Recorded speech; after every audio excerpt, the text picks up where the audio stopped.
BST में 100 में से 100 मार्क्स लाना लिटरली सबसे आसान है, तुम्हें बस लिखना आना चाहिए। बीएसटी में तो यही होता है, पन्ने भर के आओ, बस कीवर्ड्स को अंडरलाइन करके आओ, तुम्हारे मार्क्स यूं आ जाएंगे। तुमने इतने मुश्किल मुश्किल सब्जेक्ट्स, अकाउंट्स हो गया, मैथ्स, ये सब निकाल दिए। बीएसटी तो अब बाएं हाथ का खेल है और लास्ट लास्ट का पेपर है यार, चिल होके एकदम निकाल देंगे इसको भी। मेरे बीएसटी में 96 मार्क्स आए थे और सीयूईटी में तो फुल मार्क्स आए थे, 100%। लिटरली बहुत आसान है। केस स्टडीज में दिमाग घूमता है ना, उसमें सिर्फ आइडेंटिफाई करना आना चाहिए। एक बार कीवर्ड पता चल गया तो जैसे अगर तुम्हें पता चल गया इसमें यूनिटी ऑफ कमांड है, भाई उसके बारे में पन्ने भर के आ जाओ। सबसे पहली बात, एनसीईआरटी की डिट्टो सेम लाइन तुम्हें तुम्हारी केस स्टडीज में दिखेंगी। तो एक बार अगर तुमने एनसीईआरटी पढ़ रखी है तो बड़े आराम से आइडेंटिफाई कर लोगे कि कहाँ कौन सा कीवर्ड यूज हो रहा है, ठीक है। अब जब भी हमें केस स्टडी वाले क्वेश्चंस को सॉल्व करना है ना, तो उसका भी एक तरीका होता है। देखो, सबसे पहले तुमने क्वेश्चंस पढ़ लेने कि अच्छा क्वेश्चंस वो पूछ रहा है कि मुझे आइडेंटिफाई करने हैं प्रिंसिपल्स कौन कौन से यहाँ पे हो रहे हैं, ठीक है। अब प्रिंसिपल्स हो रहे हैं तो तुम्हारे दिमाग में चैप्टर 2 आ जाएगा अचानक से कि हाँ भाई इस चैप्टर के मुझे कीवर्ड्स आइडेंटिफाई करने हैं। जब वो मिल जाएगा ना, तो तुम्हें आंसर लिखते टाइम सबसे पहले कोट करके आना होता है कि for example she was a dot dot dot dot, और जो आखिरी वर्ड है उस सेंटेंस का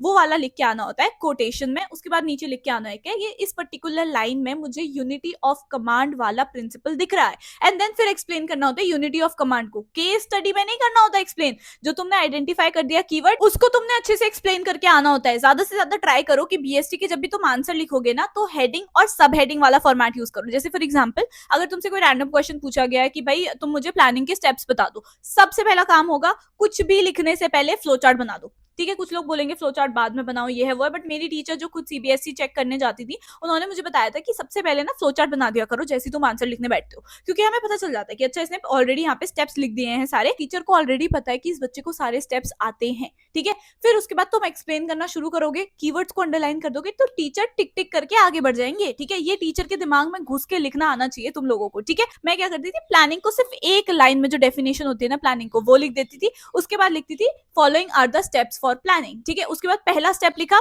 जो हेडिंग है उसकी वो लिख दिया। उसके बाद उस स्टेप को अच्छे से पैराग्राफ में एक्सप्लेन कर दिया। फिर सेकंड जो है स्टेप वो लिखा, उसको पैराग्राफ में एक्सप्लेन कर दिया, और जो बीच के कीवर्ड्स हैं उनको अंडरलाइन करते हुए गई हूँ। तो टीचर सीधा टिक करते थे और फुल मार्क्स दे देते थे। एक दिक्कत जो तुम्हें पक्का पढ़ते टाइम बीएसटी में आ रही होगी कि पढ़ते जा रहे हैं भूलते जा रहे हैं, planning, organising, staffing, directing, controlling, इन सबके फीचर्स भी हैं, इंपॉर्टेंस भी हैं, स्टेप्स भी हैं, ये है वो है, सब में कंफ्यूजन हो जा रही है। कभी कभी प्लानिंग के पूछे मैं ऑर्गेनाइजिंग के स्टेप लिख के आ जा रही हूँ, ऐसा होता है, ठीक है। मेरे के टाइम पे भी सेम चीज थी। तो मैंने क्या किया था कि एक ना छोटा सा पेज ले लिया, उसमें लिख दिया प्लानिंग के स्टेप्स, सारे स्टेप्स सिर्फ हेडिंग हेडिंग जो होती है, ठीक है, उनको लिख दिया। उसके बाद साइड में ऑर्गेनाइजिंग के स्टेप्स, उनकी हेडिंग हेडिंग लिख दिया, ठीक है। तो एक पेज पे तुम सारे स्टेप्स लिख दो, एक पेज पे इंपॉर्टेंस फीचर, ऐसे करके लिखोगे ना तो तुम्हें पता चलेगा कि अच्छा स्टेप्स जो है वो ऑर्गेनाइजिंग के ये हैं, डायरेक्टिंग के ये हैं, ऐसे ऐसे करके, ठीक है। नेक्स्ट अप भाई, फॉर्मल ऑर्गेनाइजेशन, इनफॉर्मल ऑर्गेनाइजेशन, और वो जो होता है ना इंसेंटिव्स वगैरह वाला, उनमें भी बहुत कंफ्यूजन होती है। बट हर एक पर्टिकुलर जो तुम्हारी हेडिंग है उसका एक कीवर्ड है, कीवर्ड कीवर्ड करके रट लो, बस हो जाएगा, ठीक है। समझने बैठोगे ना थोड़ा बहुत तो तुम्हारे को आ जाएगा समझ में कि अच्छा जस्ट एंड फेयर लिखा हुआ है तो ऑब्वियस सी बात है रेम्यूनरेशन वाला कॉन्सेप्ट है, ठीक है। ऐसे करके तुम ढंग से अगर थोड़ा सा दिमाग लगा के समझने की कोशिश करोगे तो हो जाएगा। वैसे तो मुझे पता है बीएसटी सबको आसान लगता है, बट हाँ जो बच्चे रट्टा नहीं मार पाते या कॉन्सेप्ट उनको थ्योरी वाले सब्जेक्ट अच्छे नहीं लगते हैं उनके लिए मुश्किल होता है सिर्फ। बट प्लीज थोड़ी मेहनत करो, बीएसटी में आराम से तुम्हारे, भाई मैं बता रही हूँ, मैंने हर पेपर में बोला है कि 90 से ऊपर आ जाएंगे, बीएसटी में तुम्हारे 95 से ऊपर आएंगे, मैं बता रही हूँ। सबसे पहले तुमने एक एक करके चैप्टर्स को निपटाते जाना है। एक पेज लो, उसमें सारे चैप्टर्स का नाम लिखो, ठीक है, और बॉक्स बना दो आगे, जैसे जैसे चैप्टर्स होते जाएंगे उनको टिक टिक टिक टिक करते जाना, ठीक है। अब देखो टाइम तो है, बट उस टाइम को यूटिलाइज भी तो हमने ढंग से करना है, सिर्फ चैप्टर्स को रिवाइज ही थोड़ी करना है, हमें एमसीक्यूज लगाने हैं, हमें केस स्टडीज सॉल्व करनी है, हमें हमारे को लिखने की भी प्रैक्टिस होनी चाहिए, क्योंकि बीएसटी में भाई बहुत पेपर छूटता है। अगर तुम्हारी हैंड राइटिंग स्लो है, तुम धीरे धीरे लिखते हो, या फिर गंदी हैंड राइटिंग में खिचड़ी पका के आते हो, तो तुम्हारे उस वजह से मार्क्स कट जाएंगे। कितने सारे बच्चों का पेपर छूट जाता है, ठीक है। तो हमें स्पीड भी तो लेके चलनी है, इसलिए हमें सैंपल पेपर, मॉक टेस्ट ये भी लगाने पड़ेंगे, ठीक है। तो सिंपल सी बात ये है, एक एक करके चलते हैं। सबसे पहले तुमने एक एक करके चैप्टर्स निपटाने हैं, ठीक है। जो सीक्वेंस है तुम्हें पता है ना, planning, organising, staffing, directing, controlling, तो एक एक करके तो चलो, रैंडमली जंप मत करो, ठीक है। इनको एक सिटिंग में, एक दिन में या 2 दिन में बैठ के कंप्लीट करना है तुम्हें, ठीक है। और ऐसे मत सोचना कि पहले एक चैप्टर हो गया उसके क्वेश्चन लगा लिए फिर दूसरा चैप्टर, नहीं। ये जब पांचों चैप्टर्स हो जाएंगे ना तो साथ में इनके कंबाइंड क्वेश्चंस लगाने हैं। अगर वरना फिर तो तुम्हें पहले ही पता चल जाएगा कि अच्छा मुझसे तो यहाँ पे प्लानिंग के ही पूछे जाएंगे क्योंकि मैंने प्लानिंग वाला चैप्टर कंप्लीट कर रखा है। इसमें सबसे ज्यादा कंफ्यूजन यही तो होती है कि इन पांचों में से कौन सा है, ये गेस करना, ये है वो है, ठीक है। तो इसलिए पहले इन पांचों चैप्टर्स को निपटा डालो, रीड करके, रिवाइज करके, नोट से पढ़ के, कीवर्ड्स आइडेंटिफाई करके, and then solve the case studies, solve the questions, ठीक है। ये बेस्ट रहता है। उसके बाद coming to the next book, तो भाई उसमें थोड़ा सा तुम्हारा दिमाग घूमता है, मुझे पता है, मार्केट्स वगैरह में, ठीक है, थोड़ा उसमें दिमाग घूमता है, थोड़ा बहुत तुम्हारे फर्स्ट जो चैप्टर है उसमें दिमाग घूमता है कि इन्वेस्टिंग है, फाइनेंसिंग है, क्या क्या है, ठीक है। बट अगेन उसके ना फ्लो चार्ट्स बना के, ठीक है, फ्लो चार्ट बना के याद करोगे ना तो तुम्हें बेस्ट तरीके से आ जाएगा। मैं ना एरो एरो बना के करती थी कि अच्छा अगर कभी वर्किंग कैपिटल ज्यादा है तो ये है वो है, ऐसे वाला एरो ऊपर बना दिया तो उस पर क्या इम्पैक्ट पड़ेगा, ठीक है, डाउन वाला एरो। तो ये सारी चीजें इस तरह से अगर तुम उस चैप्टर को करोगे डेफिनेटली भाई बड़े प्यार से तुम्हारे को हो जाएगा। ये मेरी पर्सनली मेरी बीएसटी की जो टीचर थी उन्होंने हमें सिखाया था कि ऐसे ऐसे करके तुम याद करो, और वो मुझे बेस्ट तरीके से समझ आ गया था, ठीक है।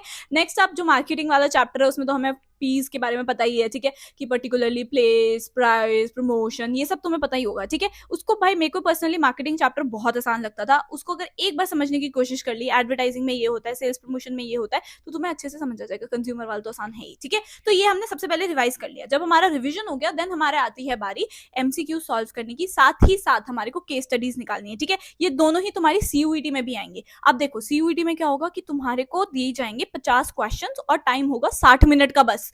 मतलब इतनी बड़ी बड़ी केस स्टडीज तुम्हें 1 मिनट में एक क्वेश्चन करना है। केस स्टडी भी पढ़नी है, समझना भी है उस केस स्टडी में पूछा गया है, फिर आंसर भी आइडेंटिफाई करना है और फिर कंप्यूटर में सेलेक्ट भी करना है उस ऑप्शन को, ठीक है। तो ये सारा तुम्हें 1 मिनट के अंदर करना है। तो जितने ज्यादा तुम जल्दी जल्दी केस स्टडीज के कीवर्ड्स को आइडेंटिफाई करना सीखोगे, जितना जल्दी जल्दी तुम भाई आंसर को आइडेंटिफाई करोगे, लिखना सीख जाओगे ना, तो तुम्हारे को सीयूईटी में भी हेल्प मिलेगी। इसलिए एमसीक्यूज की प्रैक्टिस तुमने करनी है, साथ ही साथ लिख के प्रैक्टिस करो, क्योंकि तुमने दिमाग में तो आइडेंटिफाई कर लिया कि ठीक है ये वाला प्रिंसिपल है, बट जब लिखने की बारी आ जाएगी ना बहुत देर लग जाती है लिखते लिखते, ठीक है। तो स्पीड स्पीड स्पीड स्पीड से लिखो, ठीक है। अंडरलाइन जरूर करना है, साफ सुथरा लिख के आना, हर क्वेश्चन के बाद स्पेस छोड़ना, 1 लाइन की या 2 लाइन की, देन दूसरा क्वेश्चन अटेम्प्ट करना, ठीक है। सबसे बेस्ट एडवाइस जो मैं दूंगी, जो मुझे भी मेरी टीचर ने दी थी, वाज कि जो क्वेश्चन तुम्हें पहले आता है ना अच्छे से, और बड़ा भी क्वेश्चन होना चाहिए, जो क्वेश्चन तुम्हें अच्छे से आता है पहले उसको पहले निपटा डालो। जो जो क्वेश्चंस आते हैं वो करते जाओ एंड देन फिर धीरे धीरे, ठीक है। अगर स्टार्टिंग में ही टीचर तुम्हारा खोल रहा है पेज, ठीक है, जो भी तुम्हारी शीट है वो खोल रहे हैं और देख रहे हैं अरे वाह यार बंदे ने तो बहुत अच्छे से लिख रखा है, पूरा अच्छे से एक्सप्लेन कर रखा है, फ्लो चार्ट बना रखे हैं, हर आंसर में फ्लो चार्ट घुसाने की कोशिश करो, एग्जाम्पल्स घुसाने की कोशिश करो, ठीक है। मतलब कोई भी अगर मार्केटिंग से रिलेटेड क्वेश्चन आया हुआ है उसमें अपना पर्टिकुलर एग्जाम्पल भी डालने की कोशिश करो। ये टीचर तुम्हारी भी बोल रहे होंगे स्कूल वाले, ठीक है। तो ये चीज करनी है। दूसरी चीज डिफरेंस वाले क्वेश्चन, बेसिस, तो भाई अगर तुमने बेसिस नहीं लिखे तो भाई तुम्हारे मार्क्स डेफिनेटली कटेंगे। ये तो मार्किंग स्कीम में है, ठीक है। बेसिस लिख के आने, किस बेसिस पे तुम दोनों चीजों को डिफरेंशिएट कर रहे हो, ठीक है। तो जो भी सेकेंडरी और प्राइमरी मार्केट वाला है ये तो सबसे ज्यादा आने वाला रिपीट होता है बहुत ज्यादा क्वेश्चन, ठीक है। तो इसको प्लीज अच्छे से कर लेना डिफरेंस में, ठीक है। तो एक ये टॉपर नहीं लग रखा है, जो टॉपर की 100 ऑन 100 वाली आंसर शीट होती है ना वो ऐसी दिखती है, ठीक है। इसलिए तुम भी अपनी बना लो और 100 में से 100 ले लो। आई होप तुम्हें सारी चीजें समझ आ गई होंगी। ये जो गैप डेज है ना ये तुम्हारी मस्ती के लिए नहीं है, प्लीज इनको अच्छे से यूटिलाइज करो, ठीक है। लास्ट डे पे मत छोड़ना कि मैं आखिरी के दिन पे ये कर लूंगा, नहीं। लास्ट डे पे तुम्हें कुछ नहीं करना है, तुम्हें सिर्फ सैम्पल पेपर्स को 1-2 सॉल्व कर लेने हैं। साथ ही साथ तुमने बस जो नोट्स बनाए हुए हैं, कीवर्ड्स को लिखे हुए हैं, वो पेजेस बताए ना मैंने, एक पेज पे ये लिख दो, उन सबको देखना है, ठीक है। रास्ते में भी जाते टाइम बस एक बार ऊपर से देख लेना, जय हो भगवान जी करना, और तुम्हारा पेपर बहुत अच्छा जाएगा। Try to complete your paper in just 2.5 hours, because अगर तुम सोच के चलोगे कि नहीं मैं तो 3 घंटे में कंप्लीट करूंगा, अपने घर पे भी जब बैठोगे ना सैंपल पेपर देने 2.5 घंटे में कंप्लीट करना है तुमने पेपर। पेन उसके बाद उठाना नहीं है, सिर्फ पेंसिल से अंडरलाइन करना है कीवर्ड्स को, ठीक है। यही चीज तुम्हारे बोर्ड्स में भी होनी चाहिए, 2.5 घंटे में खत्म होना चाहिए पेपर। जो तुम्हारा पेन है उसको साइड करो, पेंसिल लो और कीवर्ड्स को अंडरलाइन करते चलना, ठीक है। All the very best. अगर तुम इन सारी टिप्स को फॉलो करोगे ना, पेपर प्रेजेंटेशन का भी मैंने तुम्हें साफ साफ बता दिया है। जब भी एमसीक्यू सॉल्व करोगे तो भाई क्वेश्चन नंबर 1 या जो भी तुम्हारा क्वेश्चन है उसका ऑप्शन, साथ ही साथ उसका पूरा आंसर क्या है वो भी लिख के आना है, ठीक है। बच्चे ने मुझे एक कॉमेंट आया था, मेरा तो दिमाग खराब हो गया उस कमेंट को देख के, कि मैंने आंसर तो ठीक लिख दिया एमसीक्यू के बट मैंने ऊपर नीचे कर दिए क्वेश्चन, मतलब मैंने क्वेश्चन नंबर गलत डाल दिया उसमें, तो भाई मार्क्स कट जाते हैं ऐसे क्वेश्चंस, ऐसा करोगे तो, ठीक है। इसलिए अगर जो क्वेश्चन लिख रहे हो मेक श्योर कि तुम उसी का क्वेश्चन नंबर भी साथ में लिख रहे हो, ठीक है। बाकी ऑल द वेरी बेस्ट यार, तुम्हारे एकदम अच्छे से मार्क्स आएंगे अगर तुम ढंग से प्रेजेंट करके आओगे, ठीक है। आई नो थोड़ा सा दिमाग से निकलती हैं, स्लिप होती हैं, ऐसा लगता है यार मैं पढ़ते तो जा रहा हूँ बट मैं भूलते जा रहा हूँ, केस स्टडी में आइडेंटिफाई नहीं हो पा रहा है, ज्यादा क्वेश्चन की प्रैक्टिस करो, ठीक है। आई एम प्रीटी श्योर तुम्हारे पास बहुत सारा टाइम है, तुम अच्छे से कर लोगे। If you have any doubt, देखो बीएसटी तो मेरा पर्सनली फेवरेट सब्जेक्ट था, ठीक है। तो मैं कुछ भी डाउट है तुम्हारा आई कैन आंसर दैट, ठीक है। इसलिए if you have any doubt just let me know in the comments below. मुझे कमेंट में बताओ तुम्हारे बाकी के पेपर कैसे हुए थे एंड बीएसटी लास्ट पेपर के लिए तुम एक्साइटेड हो या नहीं, ठीक है। उसके बाद देखो प्रॉपर सीयूईटी की तैयारी करेंगे, best career options after commerce भी देखा जाएगा। So all the very best, please channel को सब्सक्राइब कर लेना, this is the perfect channel. तुम्हें एक परफेक्ट दीदी मेंटोर मिल चुकी है, ठीक है। मैं सारी चीजें तुम्हें बताऊंगी, हाथ पकड़ के तुम्हें स्कूल से कॉलेज तक, बेस्ट कॉलेज तक पहुंचाऊंगी, ठीक है, ताकि तुम भी अपने ड्रीम कॉलेज में ड्रीम कोर्स कर सको मेरी तरह, ठीक है। All the very best guys, I hope you like this video. If you do can hit the subscribe button, hype कर देना वीडियो को, ज्यादा बच्चे हाइप करते हैं, देखो मुझे पता चल जाता है, ठीक है। तो ज्यादा बच्चे हाइप करेंगे ना तो मुझे भी अच्छा लगता है, मैं उनके क्वेश्चंस के आंसर्स पहले करती हूँ, ठीक है। इसलिए all the very best guys, please subscribe to my channel, comment down something cute and I will see in the next video. Bye.